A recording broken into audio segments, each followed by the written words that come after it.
Dito tayo sa loob ng bahay gagawa mga paps dahil lakas ng ulan sa labas.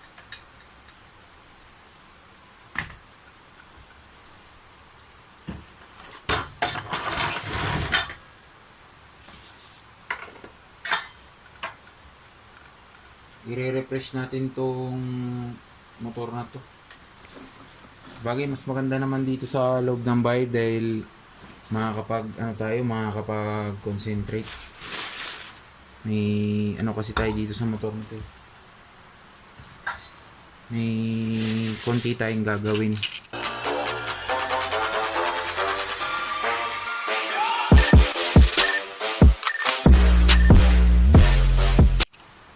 Para gumanda yung takbo.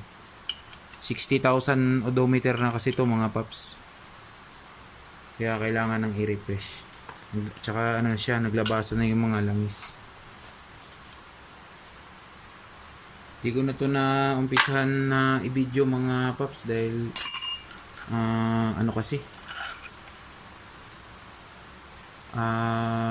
masyadong mahaba kapag inisa-isa ko galing sa umpisa. So tingnan niyo ito mga paps, yung chain guide ni may-ari nitong motor. Para makita din niyo yung niya. Crack na siya Crack. Kita ba? Yun. Daming crack. Yun So papalitan na natin yan. So makikita natin ngayon anong itsura nito. Yun.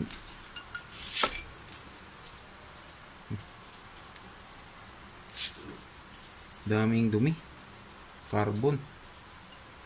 Tingnan nyo to.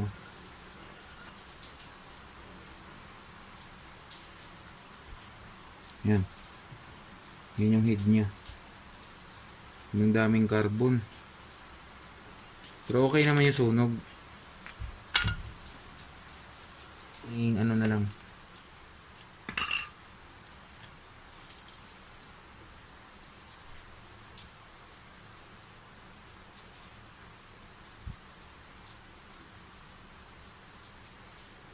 Tapos na. Biyak na rin to. Ayan.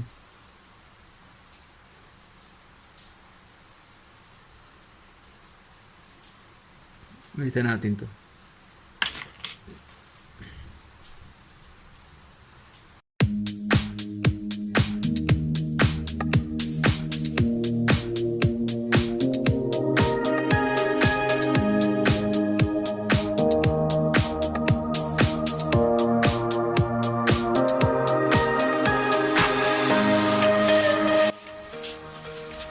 Natin yung bore nya. Kinis pa yung bore ni Paps. Anong tama. Ang ganda ng bore ni Paps New breed to mga Paps. Matibay-tibay to. Yeah, yan Good na good pa yung bore ni Paps. Okay pa naman. So mga Paps, papakita ko lang sa inyo yung gagamitin natin na mga bagong pyesa sa motor ni Paps. So dahil yung screw dun sa valve cover, yung takip,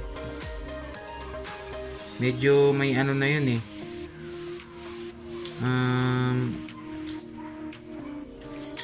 may oil na lumalabas. Kaya ito, 4. Yan. So mura lang daw to sabi ni Paps. Yan. So yan yung niya, part number. Dito yan mga Paps yung takip.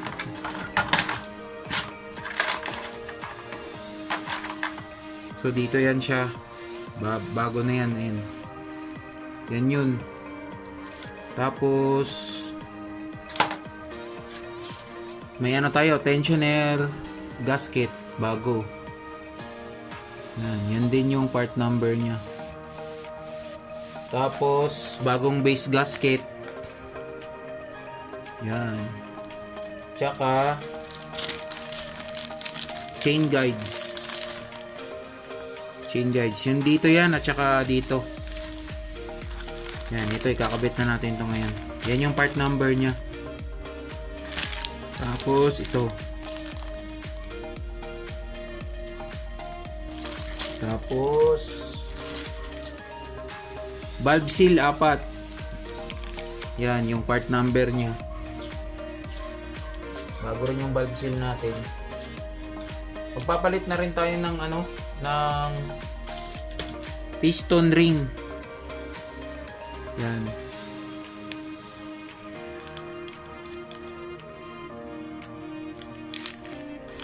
Okay, yan. 4 to.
Bali, okay na kasi tayo dito sa may sa bore nya na lagay na natin piston ring at saka yung gasket bago, pati ito. Ito kasi kinakalas ko yung shim. Ngayon, dito ako nagumpisa sa intake. Tapos nung pagkalas ko nito, ito yung ko, yung kita ba sa kanya? Ayan. Ito, may sapin siya na parang yero. Hindi ko alam bakit nilagyan to, siguro para lumiit yung valve clearance, pero hindi dapat nilalagyan po ito ng ng sapin. Ewan ko lang anong discarding ginawa nila, pero yun, for na lang, para malaman din ng may-ari kung anong nasa loob. Yan, may sapin na yero. So lagay muna natin to dito.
baby, let me dance a little, baby, show, take you so, baby, let me, and I get to take you so, baby, let me dance a little, baby, show, take you so, baby, let me, and I get to take you so, baby, let me dance a little, baby, show, take you so, baby, let me, and I get to take you so, baby, let me dance a little, baby, show.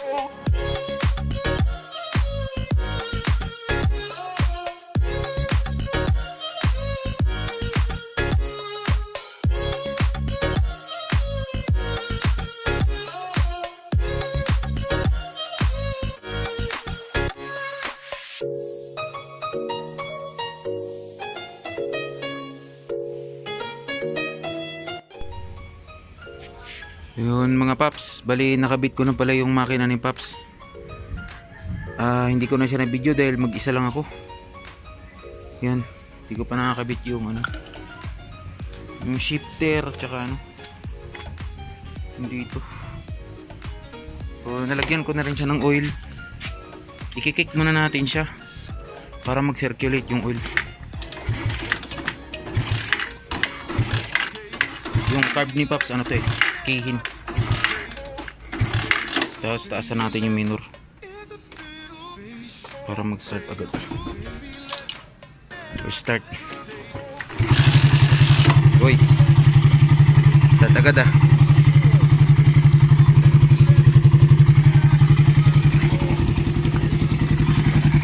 bagong piston ring kaya hindi pa pwedeng biritin.